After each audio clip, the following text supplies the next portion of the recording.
बिहार में इस साल के अंत में होने वाले विधानसभा चुनाव को लेकर सभी राजनीतिक दलों ने अपनी तैयारियों में तेजी ला दी है।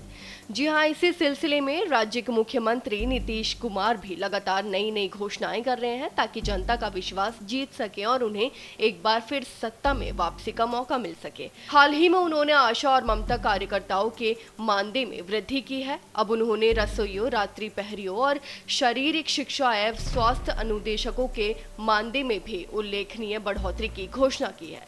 जी हां, मुख्यमंत्री नीतीश कुमार ने इस फैसले की जानकारी सोशल मीडिया प्लेटफॉर्म एक्स के माध्यम से दी। उन्होंने लिखा कि नवंबर 2005 में जब हमने सरकार बनाई थी, तभी से राज्य की शिक्षा व्यवस्था को अटल और प्रभावी बनाने के लिए लगातार प्रयास किए जा रहे हैं। वहीं वर्ष 2005 में शिक्षा विभाग का कुल बजट 4,366 करोड़ रुपए था, जो अब बढ़कर 77,690 करोड़ रुपए तक पहुंच गया है। वहीं नीतीश कुमार ने बताया कि शिक्षा व्यवस्था को बेहतर बनाने के लिए न सिर्फ शिक्षकों की नियुक्ति की गई है, बल्कि नए विद्यालय भवनों की निर्माण और इंफ्रास्ट्रक्चर के विकास पर भी खास ध्यान दिया गया है।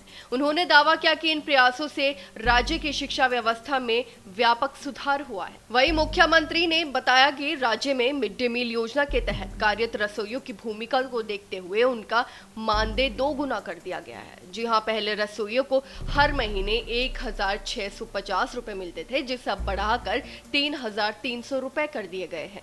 उन्होंने कहा कि ये रसोइया शिक्षा व्यवस्था को मजबूत बनाने में अहम भूमिका निभा रही हैं, इसलिए उन्हें ये सम्मानजनक बढ़ोतरी दी गई है।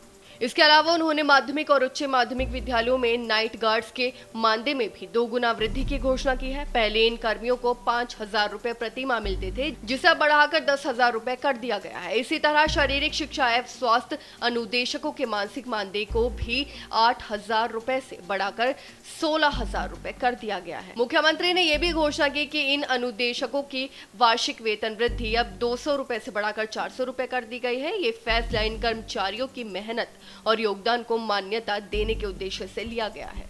वहीं आपको बता दें कि मुख्यमंत्री नीतीश कुमार ने अपने पोस्ट में लिखा कि इस फैसले से रसोइयों, रात्रि प्रहरियों और शारीरिक शिक्षा एवं स्वास्थ्य अनुदेशकों के मनोबल में उल्लेखनीय वृद्धि होगी। जब कर्मचारियों को उनका सम्मान और समुचित पुरस्कार मिलेगा तो वे और अधिक उत्साह, समर्पण और जिम्मेदारी के साथ अपना कर्तव्य का पालन करेंगे।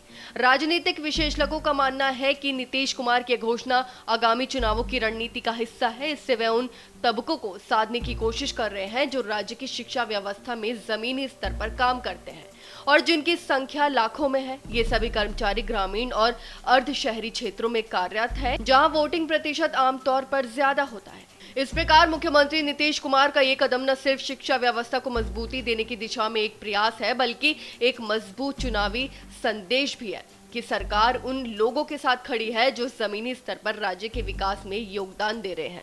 फिलहाल इस खबर में बस इतना ही, और ऐसी ही तमाम खबरों को देखने के लिए देखते रहिए भारत एक्सप्रेस।